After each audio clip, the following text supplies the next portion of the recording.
चंद्रयान 3 चांद पर पहुंच चुका है और साउथ पोल पर जिस तरह से लैंडिंग की, उस कामयाबी के दौरान प्रधानमंत्री नरेंद्र मोदी विदेश के दौरे पर थे और उन्होंने वहीं से इन सबको देखा।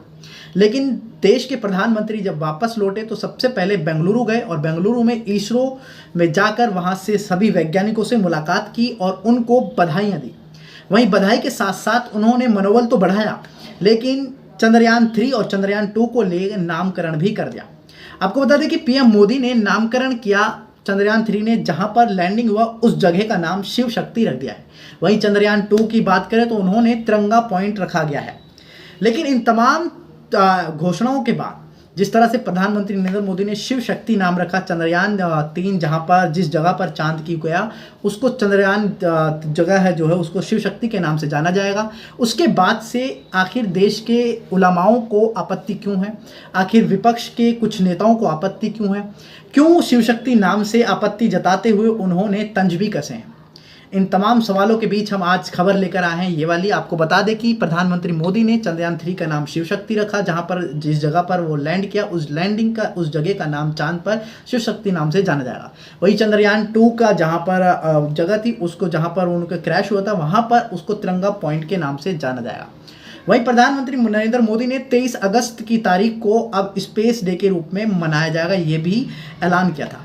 लेकिन इन तमाम ऐलानों के बाद जब देश की राजनीति गरमाई और इन नामकरणों को लेकर देश की राजनीति में खलबली मची, कुछ आपत्ति जताई, तो आपको बताते हैं कि उत्तर प्रदेश के बरेली में ऑल इंडिया मुस्लिम जमात के राष्ट्रीय अध्यक्ष मौलाना शहाबुद्दीन रिजवी बरेलवी हैं। उन्होंने चंद्रयान 3 की जो कामयाबी है उसके लिए सबसे पहले बधाई दी और कहा कि एक फ़ख्र की बात है हमारे देश में इसरो ने जिस वैज्ञानिकों ने जिस उपलब्धि को पाया वो वाकई ही फ़ख्र की बात है और पूरा देश इसकी जश्न मना रहा है। लेकिन प्रधानमंत्री ने जो नामकरण किया है वो एक देवी देवता के नामकरण किया है और इस पर उन्होंने कड़ी आपत्ति जताई है। उन्होंने कहा है कि इसकी जगह कोई और नाम रख सकते थे, क्योंकि ये कामयाबी एक धर्म विशेष या देवी देवताओं की नहीं है बल्कि पूरे देश के और वैज्ञानिकों की सबकी है मेहनत का फल है।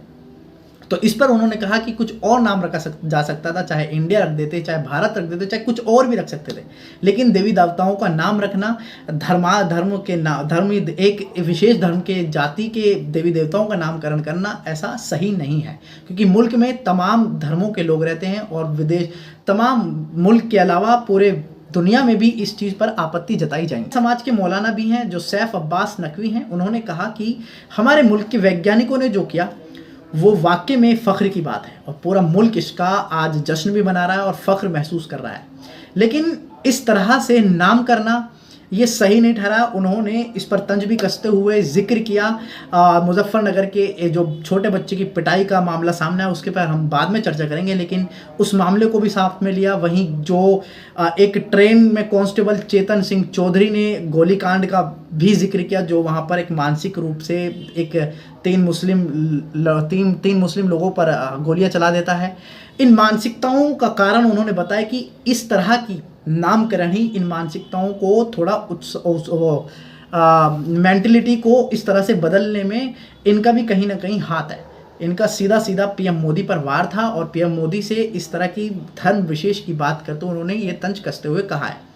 आपको बता दें कि इन पर आपत्ति जताते हुए उन्होंने नामकरण के लिए काफ़ी और भी विशेष पार्टी के जो कांग्रेस पार्टी से कुछ नेताओं ने भी इस पर आपत्ति जताई है। लेकिन आपत्ति जताना कितना सही है? क्या पीएम मोदी को शिव शक्ति नाम रखना चाहिए था? क्या कुछ और नाम रखना चाहिए था? हमें आपसे पूछना है कि आप इस बारे में क्या सोचते हैं।